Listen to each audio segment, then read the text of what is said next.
Hi, we've launched a show called Beyond Myopia and Solipsism, and the entire idea here is to talk about things that matter to us. All these days, we've been watching the Commonwealth Games taking place at Birmingham, and we've gone through a slew of emotions just as the athletes have, whether it's hope or joy or just plain disappointment, isn't it? Absolutely, but first of all, why the title? And there was a thought process which we need to share.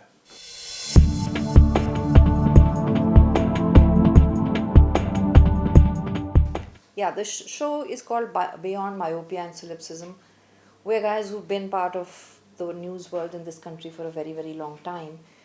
But we want to do something, we want to talk about something where we look beyond the short sightedness of a point of view. We want to look beyond what is called solipsism, which is my perspective, my point of view on something, and look at the important perspectives in a given situation and something that matters to all of us. For example, the Commonwealth Games and the highs and lows there. And the miracle of the Lawn Bowl event, it was not supposed to be a high profile event. It is a strange sport, and it just so happened that we were all in office watching the game together. And then suddenly it took off. The four ladies, they did such a remarkable, magnificent job. And what was amazing was that there was not too much of knowledge about the sport. Second is hardly anyone knew where they were coming from, and then they beat New Zealand, then they beat South Africa to win the title. Care to talk about that? Yes, I think I said this when we were sitting in office. We've been covering Indian sport for a long time, and none of us knew about lawn bowl, what is it or what it isn't. And that is very reflective of what the sport has been, where there's been no fan support, no infrastructure support. And the four ladies who won, the oldest, lovely, being 42 years old, you really don't associate 42 with a sport, not at that international level. Two of them are from Ranchi. One is a district sports officer. The other one's a constable. So one of them got married this year. So they've led these very simple lives, and somewhere in the middle, someone was in weightlifting, someone was in something else, someone gave up a sport because she was told lawn bowl mein zyada stipend milega. And guess what? They and even in the stands when we saw, there was nobody the first time around. And I remember that you came in the semi-finals and said, my God, the girls just might make it. So what was it? What was it that triggered that emotion in us? The fact that it's a victory, isn't it, for us? And what I thought was very, very emotional, gave me goose flesh, was that when they won the gold and the ceremony was about to begin, so there was this stand packed with Indians, and I'm quite sure that they were British citizens, and they all were shouting Bharat Mata Ki Jai, and these girls were pumped up, and so what a magnificent atmosphere. Yeah. That's what sport is all about. Also, when we were together in office, all of us, when Tokyo happened, when Neeraj Chopra won, and that was a different kind of win, because he even then was a poster boy. There were a lot of expectations from him. He's young, he's got age on his side, and it was track and field, right? That gave a different kind of hope, didn't it? It completely changed the dynamics, and not too many people understand that, so we need to go into it. So there is a gentleman called Abhinav Bindra who won the gold in shooting, but there's a difference between javelin and there is a difference between shooting, because where javelin is concerned, they call it an imaginative sport, that there is a wider connect. People in this country, a lot of them do have this feeling that, well, if Neeraj Chopra can win, so can I. It doesn't mean that it diminishes Neeraj Chopra, but they can connect with what he's doing. And like you said, he looks It's like achievable. it's achievable, and it's like Shatrughan Sinha saying at the peak of his powers, and I'm such a big fan of his, that someone like me, अगर मेरी तरह कोई आदमी आ रहा है जिसकी कोई शक्ल नहीं है, यहाँ पे कटा हुआ है, तलवार कट मूछे हैं, और मेरे पास क्या है, लेकिन मैं हीरो बन गया. So if I can become the hero, anyone can. So Giving hope. it has an aspirational value which is so beautiful, which has such tremendous connect, and also not to take away anything from Abhinav Bindra. Not to take anything away from Abhinav Bindra, considering that that's the only gold in shooting at the Olympics we won so far. And also, again, this is, I think, an interesting discussion that keeps happening in our office, which is that most athletes in this country have what we call a classic rags to riches story. Most of them come from very difficult backgrounds, or let's say less affluent backgrounds, and they make it. And their own achievements, a lot of the times by us in the media as well, get overshadowed by the fact that I'm a daily wager's son, I'm so and so son. Even this time with Sanket Sagar. Sanket Mahadev Sargar and the backstory came up. I have a problem with backstories. So it's full credit to them, but I do have a problem and I'll explain why. Like Sanket Sargar, he used to sit at his father's pawn shop in Sangli, Western Maharashtra. His father struggled all his life, and that backstory came up. There were photographs of Sanket sitting there selling pan, and he said that till right towards the time when his training started, he had to keep doing that because they have to run their own homes. Now that's a great story, but is it a marketing tool? Is it a story of sacrifice? What is it that needs to be understood? And also, it leads you to a further question, which is that क्या मेहनत सिर्फ की सिर्फ ज़रूरत हो या क्या सिर्फ मेहनत से आप टॉप अचीवर बन सकते हैं या नहीं? That's question number one.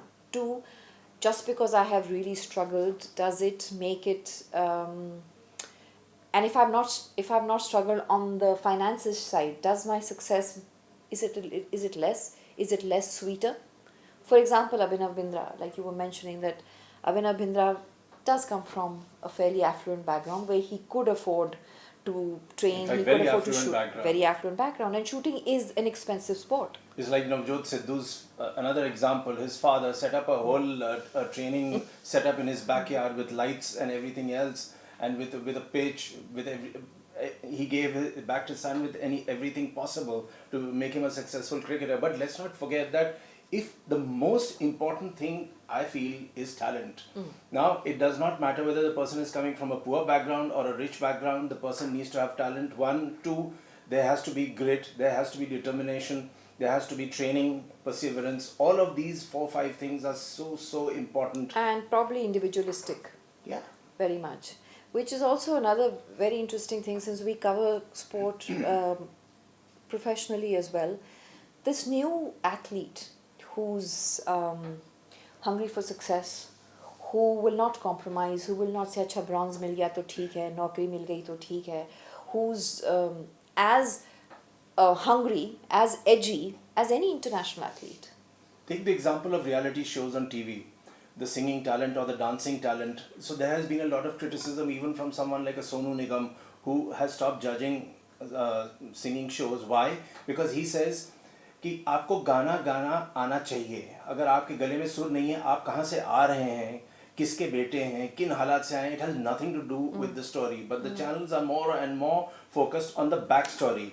Because that probably sells, that probably resonates. That gets the tears That going. gets the tears. That gets And the because tears it gets the tears going, so they feel that the TRPs will increase, and hence there is an overdose. So if a person can sing or not, if a person can dance or not, that if that person is there on the reality show, so there has to be a story of so somebody losing somebody, someone from their family, or going through very hard times. So all those stories come in, and which is now being mirrored in sport. Yeah, what I was talking about was, the younger lot now, instead of being, they don't accommodate losses. They don't, do you remember like 10-15 years back, we'd say that, we're too nice in sports as a team, we give in. Today's athlete, that's the beauty of today's modern athlete. When you look at the Indian athlete, when you look at their face when they're going in, it's like when they're pumping themselves, it's a very different pumping up from what it used to be, isn't it? Definitely, and we have to understand that the dynamics in India have changed tremendously. Right from the junior level, there is a lot of support. So it is not just a matter of who's coming from where. Let's take again Neeraj Chopra's example. He was a star at the junior level. He graduated, of course, on the back of enormous talent. But then India's top scheme has come into play. So there is money being given month on end. There is support from the government, from the federations. The training facilities have improved dramatically. International exposure is also there. Yes, and they get to travel. They need to go abroad. I mean, for a athlete, for a runner, now if you don't go to the Diamond League, if you don't train in the US for some time, if you don't compete with the best, like they say, the fear factor has to leave you. If you're standing next to Thompson Hera in the 100 meters heats, then you cannot freeze to death. Because there was this joke going earlier that the people would go and take a selfie with Usain Bolt, just to show that hey, I was there. So that dynamic has to change, and it can only change if you go on training, competing. It doesn't matter in the initial stages, winning or losing. Obviously, you lose against some of these stars or superstars. But at least you get exposure. Massive At least exposure. in fact, some of our reporters covering these events like the Olympics or the athletics or the Asian Games used to tell us that even language is a barrier. Some of the athletes, when they go, they don't understand the signal that is being sent by the referee or by the organizers because they don't understand English, or they don't. So even just getting the exposure to these things. We're going to end this discussion with something that we've read a lot about and we don't agree with. A lot of top sports journalists have been writing that, oh, Commonwealth Games really don't matter because the top teams do not compete. So if you take wrestling, for example, we might be getting a lot of medals, but then you do not have some of the top contenders. Let's talk about some specific data, which is important to get the data in and not make it generic. Now, for example, there is a point of view that competition is good at any stage. So whether it is CWG, whether it is the Asian Games, whatever it may be, the Olympics is of course the pinnacle. World Athletic Championship, so it's great. Now, specifically wrestling. Now, wrestling in the Asian Games, you have countries like Japan, Iran, China, Tajikistan. Now, the moment they come in, the dynamics change. You don't have them competing at In this the Commonwealth. in the Commonwealth Games. Take table TT. South Korea, China, and Japan are not here, so the chances improve. Where badminton is concerned, again, Indonesia, China, and Japan are not at the CWG. So the dynamics change. And these things have to be remembered, not to take away anything from an event, but that is why the Olympics, they are the pinnacle. They are at a completely different Yeah. level because it is the best of the rest. You have to compete. It is not just a localized event. So I don't entirely agree with the point of view of quite a few sports editors who keep saying that, oh, I mean, they try to debunk CWG, but watching this live on air is such a beautiful experience. So one shouldn't take it away. Yeah, I think at the end of the day, just as fans, we should support all the athletes, support the kind of, I mean, CWG happens every 4 years. So to train for 4 years for an event, and within 2 minutes, either your fortunes are made or not, and the heartbreak is amazing. Just for that reason, as fans, we should. And what is heartening is actually these Commonwealth Games have seen a lot of traction on social media as well as on the Sony Sports. And it has ironed out a few flaws also, like you were praising Tejasvi Shankar. Now the point is that he almost did not make it to the CWG. We would have lost a medal. And why did that happen? Because he was training in Kansas. He's studying there. He was at the NCA, which is much better than India's national levels. Now the guy qualifies, and that is not recognized by the Athletics Federation of India, which is unfortunate. In fact, they should have been more magnanimous. And there is a point of view that if you have to observe someone, send an observer there rather than expecting a guy like him who has just made it. Too. Yeah, so there are lots of things that have improved with time. Government support has improved. I guess we still have a long way to go.